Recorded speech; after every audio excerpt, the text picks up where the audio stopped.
C'est au cœur de ces montagnes du sud de la France que je suis allé à la rencontre d'un maraîcher, d'un couple de maraîchers même, qui cultivent des légumes toute l'année à plus de 1300 mètres d'altitude. Leur mode de vie est très inspirant, ils tendent au maximum vers l'autonomie alimentaire de jour en jour. C'est le premier reportage que je produis sur ma chaîne YouTube, alors j'espère sincèrement qu'il va vous plaire. Alors n'hésite pas à mettre un pouce bleu à cette vidéo et à t'abonner à la chaîne pour ne rien louper par la suite.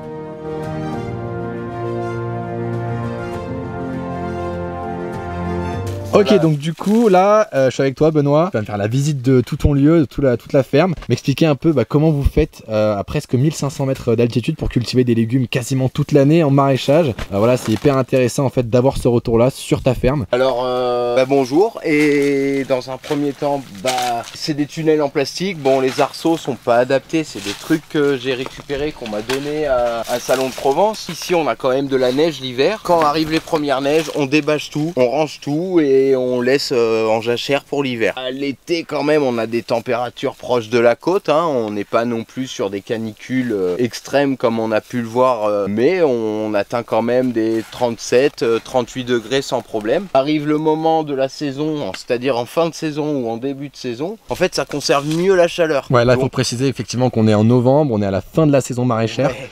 On arrive presque dans l'hiver, donc il commence à faire bien froid sur toi cette altitude. Là par exemple j'avais planté le rang de tomates cerises et en fait on a tout recouvert pendant 1 mois et demi, 2 mois, parce qu'on a vraiment eu des températures pas du tout clémentes au printemps. Et ça a donné un gros coup de boost sur la culture pour que quand arrive l'été enfin et des températures sèches, ça puisse faire boum. Et ça permet de pousser très très vite, on rattrape notre retard à ce moment-là quoi.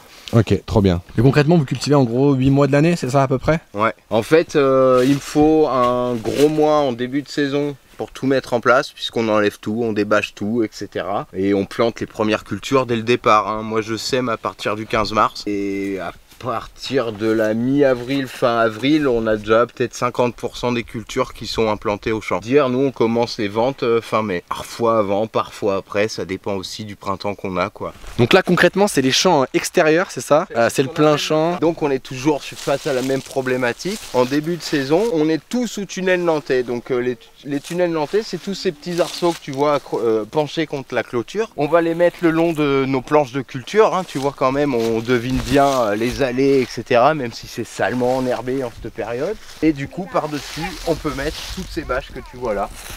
Ok, qui nous trop bien. permet de protéger les cultures du gel et de la grêle. Ouais, ça c'est hyper utile pour la période un peu automnale, hivernale. Même en été, vous avez quand même des épisodes météorologiques on a déjà eu de la grêle pendant l'été, ouais, absolument. Donc en général, on serre les fesses. Ça nous est arrivé à plusieurs reprises avec Léa de devoir courir abriter les salades contre la grêle en plein été, quoi. Donc ça, c'est toujours disponible, accessible, parce que c'est vrai que là tu perds une quantité de sous. C'est de la paille qu'on m'a donnée, hein. Elle était déjà moisie, etc. Tu vois, mais bon, en dessous t'as quand même un sol assez propre quoi. Je dirais pas que j'ai eu le temps de faucher mon herbe moi, hein.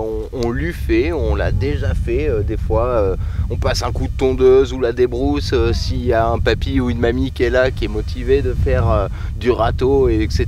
C'est possible en vrai, hein. Nous on est dans une région quand même, on est à la montagne et il y a beaucoup de vie pastorale. En l'occurrence, il y a beaucoup de gens qui font les foins. La décomposition se fait pas aussi bien que si tu étais en plus basse altitude. Tu mets ton truc, l'an prochain, si tu as le bonheur de revenir, la paille elle aura presque pas bougé en vrai. Là on arrive sur un espace qui est vraiment ultra enneigé, c'est ouf de se dire ça. T'as cultivé quoi concrètement cet été ici? De la salade. De la salade. Ouais, en fait ça a neigé la semaine dernière et là ça ne fond plus, ça voit plus le soleil, ça fond plus quoi. Ouais, c'est dingue comment c'est enneigé et c'est ouf, hein.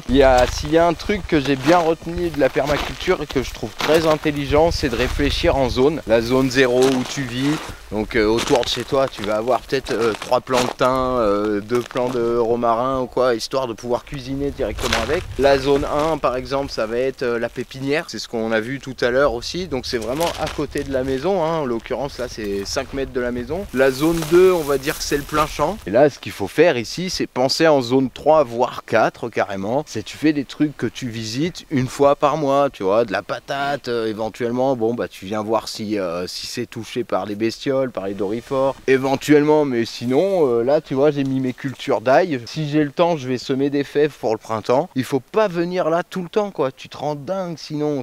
Donc c'est aussi là où j'ai recommencé à planter des fruitiers. Ouais, alors justement, en termes d'arbres fruitiers, concrètement, qu'est-ce que tu as sur le terrain? Qu'est-ce que vous arrivez à récolter? Parce que du coup, à la fois, vous êtes maraîcher, mais aussi arboriculteur. Ça, c'est hyper intéressant de savoir un peu qu'est-ce que vous arrivez à cultiver à 1300, presque 1400 mètres d'altitude comme espèce, comme variété. La montagne, ici, on a énormément de fruitiers. C'est-à-dire que les mecs, ils plantaient de la pomme, du poirier, des noisetiers. Là, tu vois pas, mais en fait, on a plus de 600 noisetiers autour de nous. 600 noisetiers? Ah ouais, ok. C'est énorme. Voilà, il y a beaucoup de chênes aussi pour les bestiaux. Voilà, j'ai replanté une ligne de cerisier ici, j'ai replanté une ligne de prunier côté nord.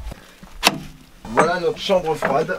Voilà, donc on n'a pas de chambre froide. Par contre, on a du bâti sur le terrain. Et c'est des anciennes maisons où avant il y avait l'étable au rez-de-chaussée. La chaleur remontait, les gens vivaient au premier étage et au deuxième étage il y avait le foin. Ok, tu peux nous montrer un peu de près qu'est-ce que tu conserves ici, même si tu as les légumes et puis les conserves aussi que tu fais, mine de rien, pour l'autonomie alimentaire. Bah là du coup on a toutes les courges qu'on a fini de ramasser, ce qui nous reste qu'on n'a pas vendu. Toutes les patates qu'on a fini de ramasser. Ouais, les oignons, bon là c'est les tout derniers, on a fini de trier, ça va être pour nous. On vend un max et on va se bouffer tout le reste cet hiver. Petit rond bleu de Hongrie. Wow, magnifique. C'est quelle variété tu m'as dit? Bleu de Hongrie. Ok. Voilà. Donc une cave de stockage, tu penses que c'est quand même essentiel? Ouais, c'est essentiel quand on est à la campagne, quand on veut être un peu autonome, etc. Ouais. Et là en plus c'est une cave que j'ai pas isolée, hein. C'est pas du tout isolé. Il faut un cellier, il faut une cave de stockage.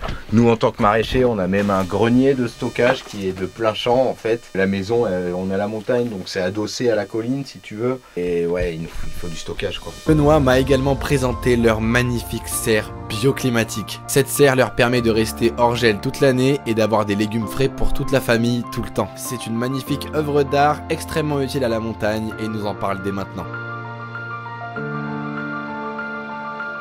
Ok, donc ici concrètement c'est la serre bioclimatique. Alors explique-nous un peu ce que c'est, ce que ça représente à l'année, au niveau des températures, en quoi c'est intéressant, voilà, comment ça s'est construit. C'est calculé en fonction de l'azimut du soleil au 21 décembre. Et en fait le soleil à midi, il va taper contre le mur nord. On a peint la surface en noir pour conserver au maximum, pour amplifier l'énergie qui est tapée dessus. Le béton banché et la terre vont se chauffer et restituer la chaleur pendant les nuits froides ou les journées froides. Ok. Mais la première année, on a eu -8, on n'était pas complètement isolé. -8 dehors, il faisait 4 degrés sous la serre. Donc 12 degrés de différence avec l'extérieur, c'est énorme. Nous, comme on est à la montagne, faire les semis, c'est compliqué. On fait nos semis de courges, nos semis de courgettes, tomates cerises, quelques petits trucs en plus. Ok. Et on est vachement dépendant des températures. Avant, on le faisait sous un tunnel plastique, etc. On avait plein de pertes. Il fallait que je descende les semis chez des collègues sur la côte. Enfin, donc on a fait ça. Maintenant, si tu veux, au mois d'avril, on arrive, on peut semer, on n'a pas de problème de gel, etc. Et on en profite pour planter quelques trucs. Là, tu vois, des épinards, des carottes. On a de la vigne, on a de la chayotte, qui est un fruit de la Réunion, la chayotte.